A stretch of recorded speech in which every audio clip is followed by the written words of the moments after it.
In every army, there is always a second in command to help aid the army's leaders in organizing and leading the troops, such as Jazz and Ultra Magnus in Transformers, or Commander Cody in Star Wars The Clone Wars, and this month's Xenoblade profile character takes this responsibility very serious. She is the student of Shulk, daughter of Sharla and Ryan, and founder of House Reed. This is the story of Panacea. Designed by Masatsugo Saito, and voiced by Grace Hogg Robinson, and Eikeno Watanabe, Panacea, or Panacea in Japan, is a Homs from the world of the Bionis who serves Shulk, someone she holds in high esteem and respectfully addresses as teacher, or Shisho, as his disciple and second in command alongside Linka, Rex's disciple, and helps coordinate the day-to-day operations of the Liberators, an organization that opposes Xenoblade 3's overarching villain Zed, and Future Redeemed's lead villain, Alpha.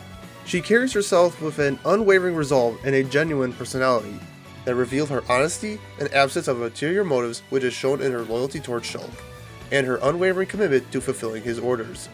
Although this does depict her being stern and strict, and Panacea is also shown to have a temper when enraged in battle. Take me seriously, damn you! She wears a standard military outfit that is seen worn by other female soldiers affiliated with the Liberators, with hers having a reddish-brown short-sleeved open jacket with a circular opening on the back. She also wears a white crop top underneath, white micro shorts, black gauntlet gloves, a black belt, and black over-the-knee boots with a pouch strapped to her right leg. Panacea's blade is a standard large spear, a common weapon used by other Liberators. She has a mole or beauty mark on the left side underneath her lips, just like Sharla. While not being outright said in the game, Panacea is the daughter of Sharla and Ryan, and was born sometime after the events of Xenoblade Chronicles on the world of the Bionis. But after years of being apart due to Klaus's misuse of the conduit, the worlds of the Bionis and Ulrus sought to become one, but in doing so, would destroy all life on both worlds. In hopes to prevent this, Queens Melia and Nia led the construction of a massive machine known as Origin to protect the souls of the people of their respective worlds and preserve their histories.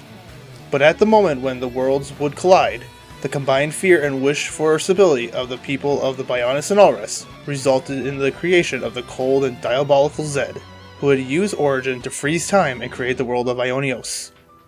But instead of being assimilated into Origin for unknown reasons, Panacea would be among a few people who would not be assimilated and would later become Shulk's disciple and join the Liberators. Panacea would make her in-game appearance when she and other Liberators came across the Agnian soldier Glimmer, thinking she was a scout. Panacea would give the order to capture Glimmer in order to avoid being discovered, when she would notice that Glimmer's iris lacked a flame clock. Shulk would then arrive to assess the situation, where she would inform him of Glimmer's lack of a flame clock. Under Shulk's orders, Glimmer would be taken to their nearby camp, where Panacea would have Glimmer tied up to prevent her from escaping, but Shulk would later have her released. After questioning Glimmer about her current situation, Panacea would pick up communication signals and would inform Shulk that Glimmer had escaped. At that same moment, the ground around them would begin to shake, notifying them of an approaching Agnian colony.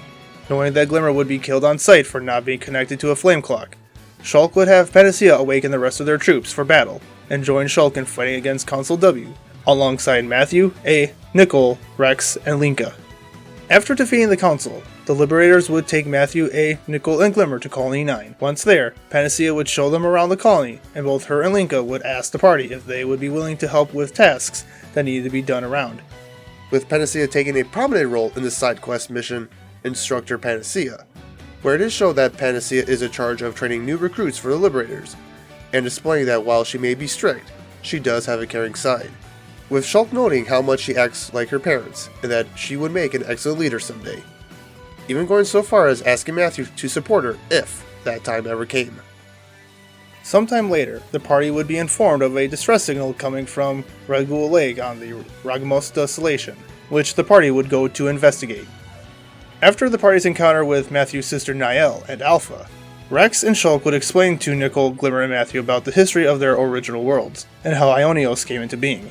When shortly after, Panacea would go with the party as they left for the Black Mountains where Prison Island was located, in order to reach Origin where she would be part of the fight against Alpha, who would try to convince the party that the future had no need for the things of the past, but the party would refuse to acknowledge his goals. After Alpha's defeat, with a sad expression. Panacea would witness Shulk, Rex, and A enter a large rift after the three explained that without Alpha, Origin needed a new avatar in order to keep Ionia stable, but with reassurance that the party would see them again in the future. During the reconstruction of the city, Panacea, along with Glimmer, Nickel, Riku, Linka, and Niall, would see Matthew off as he would set out on a journey by himself, leaving the city in the hands of his friends and family. When the city was rebuilt, a statue honoring Panacea would be placed in Memorial Hall, alongside the statues of the other founders. However, despite the statue being for Panacea, she chose to have the statue depict Shulk instead, as a sign of the deep respect and devotion she felt for her teacher, with it stating, "In memory of the founder of House Reed and the city's liberatrix." Rather than the founder herself, this statue depicts the founder's mentor figure, standing as a sign of the deep reverence and devotion she felt for her teacher. The founder's master was unconnected to her by bonds of blood, yet he raised her as would befit a child of one's own. Though of calm and constant disposition, the sight of him on the battlefield, great red sword in hand, struck fear into many a Mobius. And though the vicious struggle against Mobius cost this fierce warrior his right arm, the loss did nothing to diminish his desire to hone his martial skills each day, standing as a vivid testament to his indomitable will. All of Panacea's descendants of House Reed wear an eye patch adorned with the house's pattern when adventuring outside the city. The pattern depicts the Monado Rex Plus. It wouldn't be until 1,000 years after the events of Future Redeem that Zed would be defeated and the worlds of the Bionis and Ulrus would be restored and successfully merge that Panacea would reunite with Shulk and her parents, where it is likely that she would help protect the world alongside them. Interesting facts. The name Panacea comes from Greek mythology, where it is referred to the goddess of universal remedy and healing who was believed to be able to cure all diseases and injuries. Also, Panacea's Japanese voice actress Akino also voices Charlotte in Xenoblade Chronicles, Ga Biddy in Xenoblade Chronicles X, and Monica Van Dam in Xenoblade Chronicles 3. And that is the story of Panacea. What did you think of her character and inclusion to the series? Let me know in the comment section down below, and I'll see you in the next one. You better stop resisting, or I will end you.